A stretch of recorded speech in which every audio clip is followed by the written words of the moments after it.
Halo semuanya, perkenalkan nama saya adalah Korea Deborah. Saya adalah calon guru penggerak Angkatan 9 dari Kota Bandung.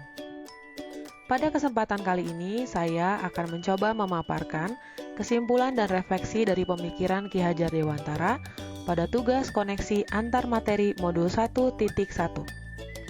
Saya akan mulai dari 3 pertanyaan pemantik. Pertama, apa yang Anda percaya tentang murid dan pembelajaran di kelas sebelum Anda mempelajari modul 1.1?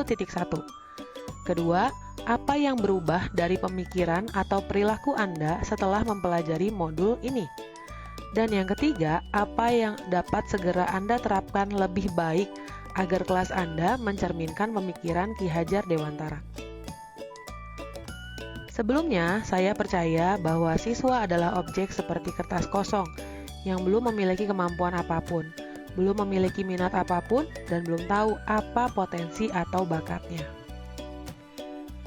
Sebelum saya mempelajari modul 1.1, saya percaya pada teori ini, bahwa siswa adalah kertas kosong atau tabula rasa, seperti teori yang disampaikan oleh John Locke pada abad ke-17. Teori tersebut menyatakan bahwa siswa seperti kertas kosong yang belum terisi oleh apapun, dan pendidik sebagai orang yang mengisi kertas itu. Pendidik adalah pribadi yang paling tahu tentang apa yang baik atau tidak bagi siswa. Namun, setelah saya mempelajari modul 1.1, sekarang saya tahu setiap siswa memiliki kodrat alam yang sudah Tuhan titipkan dalam kehidupannya.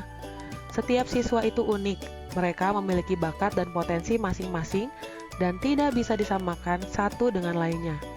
Ki Hajar Dewantara menekankan bahwa pendidik bertugas untuk menuntun agar setiap siswa dapat bertumbuh sesuai kodrat alamnya dan berkembang sesuai kodrat zaman. Yang kedua, sebelum saya mempelajari modul 1.1, saya merasa bahwa jika satu siswa bisa mengerti pembelajaran dengan sebuah metode pembelajaran, maka semua siswa pun harus bisa belajar dengan metode yang sama. Saya cenderung menyamaratakan kemampuan siswa tanpa melihat kebutuhan atau cara belajar yang cocok bagi siswa itu sendiri. Namun setelah saya mempelajari modul 1.1, saya mulai menyadari dan mengidentifikasi gaya belajar yang dibutuhkan oleh siswa, mencoba beberapa metode pembelajaran yang berbeda, dan menilai metode manakah yang paling cocok untuk siswa tersebut. Saya memanfaatkan hubungan antar siswa agar pembelajaran terasa lebih santai dan menyenangkan. Yang ketiga, sebelum saya mempelajari modul 1.1, saya percaya bahwa pendidik adalah satu-satunya sumber ilmu. Jadi seluruh murid harus memperhatikan apa yang guru sampaikan dan tidak boleh berbeda dengan apa yang guru ajarkan. Namun sekarang saya tahu bahwa siswa dapat mencari ilmu dari berbagai sumber. Siswa juga boleh menyampaikan pendapatnya berdasarkan sumber informasi yang dia punya. Pendidik memberikan penguatan dan tuntunan sehingga informasi yang didapatkan oleh siswa dapat betul-betul bermanfaat. Nah, hal yang segera saya terapkan agar kelas saya mencerminkan pemikiran Ki Hajar Dewantara adalah 1. Mengidentifikasi gaya belajar, potensi, dan bakat yang dimiliki oleh siswa, dan segera membuat daftar gaya belajar tersebut, membuat daftar potensi dan kelebihan siswa, sehingga hal ini mempermudah saya dalam saya menerapkan gaya belajar dan juga menuntun mereka untuk mengembangkan bakat dan kelebihan yang mereka miliki. Yang kedua, membuka ruang diskusi di tiap pembelajaran. Hal ini diperlukan agar anak dapat mengemukakan pendapatnya dan merasa pendapatnya dihargai. Siswa juga akan terdorong untuk mencari informasi sebelum pembelajaran dimulai, agar bisa menyampaikan apa yang ia dapatkan di kelas.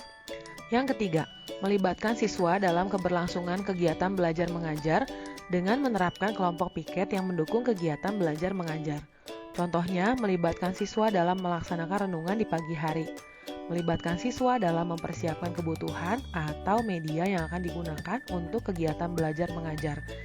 Hal ini perlu dilakukan supaya siswa merasa keterlibatannya sangat diperlukan dalam proses kegiatan belajar mengajar. Dan siswa pun akan merasa bahwa mereka adalah pusat dari pembelajaran itu sendiri. Bukan lagi guru yang menjadi pusat pembelajaran, tetapi merekalah yang menjadi pusat pembelajaran dalam kegiatan belajar mengajar.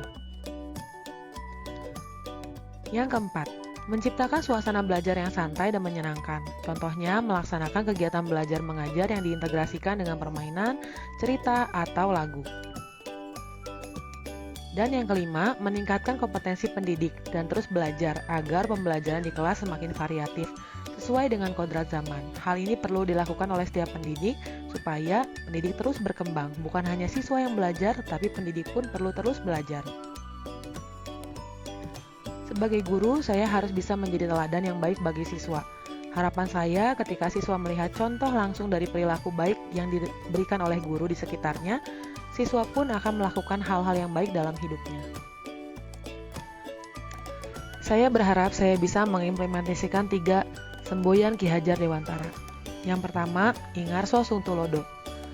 Sebagai pendidik, saya berada di depan untuk memberi teladan. Yang kedua, Ingmadio Mangunkarso. Sebagai pendidik, saya berada di tengah memposisikan diri sebagai teman untuk memberi semangat. Yang ketiga, Tuturi Handayani. Sebagai pendidik, saya berada di belakang untuk memberi dorongan moral serta semangat belajar kepada para siswa.